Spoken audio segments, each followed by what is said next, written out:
요즘 뉴스 보면 이런 말 많이 나오지. 유가 상승으로 물가 압박 확대.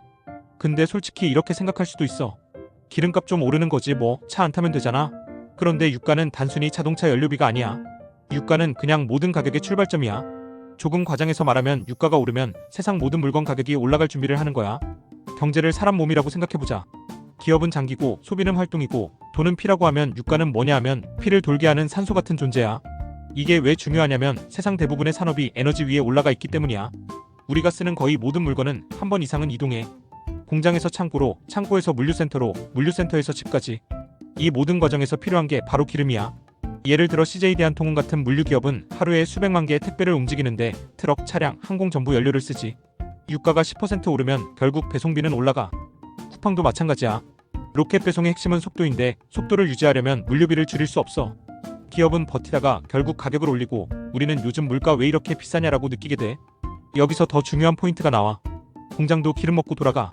특히 석유화학, 철강, 시멘트 같은 산업은 에너지 의존도가 엄청 높아. 플라스틱을 만든다고 하면 원재료인 나프타는 석유에서 나오고 유가가 오르면 나프타 가격이 오르고 결국 플라스틱 가격이 올라. 이게 자동차 부품, 가전제품, 의류, 포장재까지 전부 영향을 주면서 우리가 쓰는 거의 모든 제품 가격을 끌어올려. LG화학이나 롯데케미칼 같은 기업들은 유가가 움직이면 원가 구조가 크게 흔들려. 근데 여기서 중요한 건 기업이 원가가 올랐다고 바로 가격을 올릴 수 없다는 거야. 그래서 처음에는 기업이 손해를 봐. 그래서 이익이 줄어들고 결국 주가가 눌리는 흐름으로 이어져. 여기서 끝이 아니야.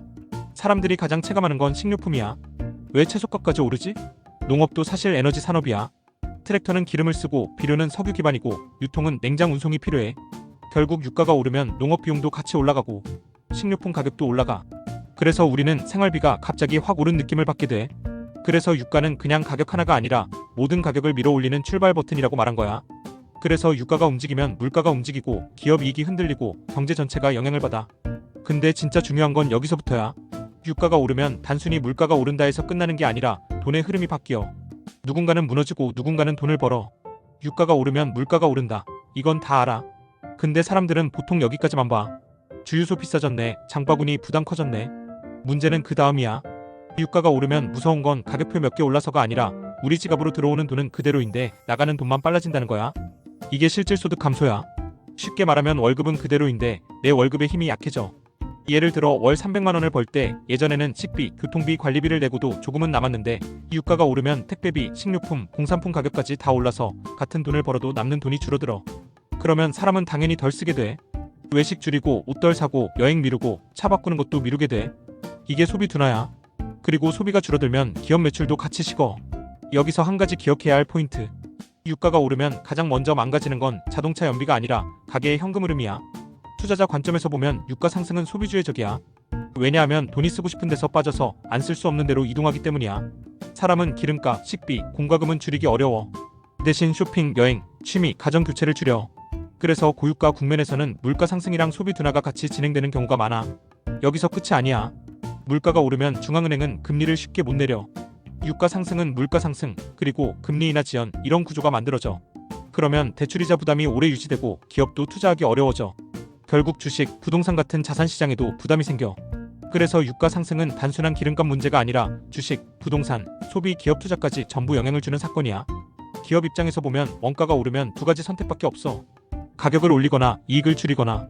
근데 모든 기업이 가격을 올릴 수 있는 건 아니야. 항공사는 대표적으로 유가에 민감한 산업이야. 유류비는 비용의 상당 부분을 차지하고 유가가 오르면 바로 수익성이 흔들려. 대한항공 같은 경우도 매출은 유지되더라도 유류비 부담 때문에 이익이 줄어드는 구조가 나타나. 항공권 가격을 올릴 수는 있지만 너무 올리면 수요가 줄어들어. 이게 가격 정가의 한계야. 식품회사도 마찬가지야. 원가가 올라 가격을 올리지만 소비자가 필요해지면 결국 덜 사게 돼. 그래서 중요한 투자 포인트가 나와. 똑같이 유가가 올라도 모든 기업이 똑같이 아픈 게 아니야. 첫 번째, 유가가 오르면 바로 힘들어지는 기업. 항공, 저가 유통, 원가 부담 큰 제조업. 두 번째, 유가가 올라도 가격을 정가할 수 있는 기업. 브랜드가 강하거나 필수재를 파는 기업. 세 번째, 유가 상승 자체가 이익이 되는 기업. 정유, 에너지 기업. 그래서 유가 상승 뉴스가 나오면 그냥 악재라고 보면 안 돼. 진짜 질문은 이거야. 이 비용을 누가 떠안고 누가 소비자한테 넘기고 누가 오히려 돈을 버는가. 이걸 보면 돈의 흐름이 보이기 시작해. 뉴스는 물가까지만 말해주지만 투자자는 그 다음을 봐야 해. 누가 무너지고 누가 버티고 누가 더 강해지는지.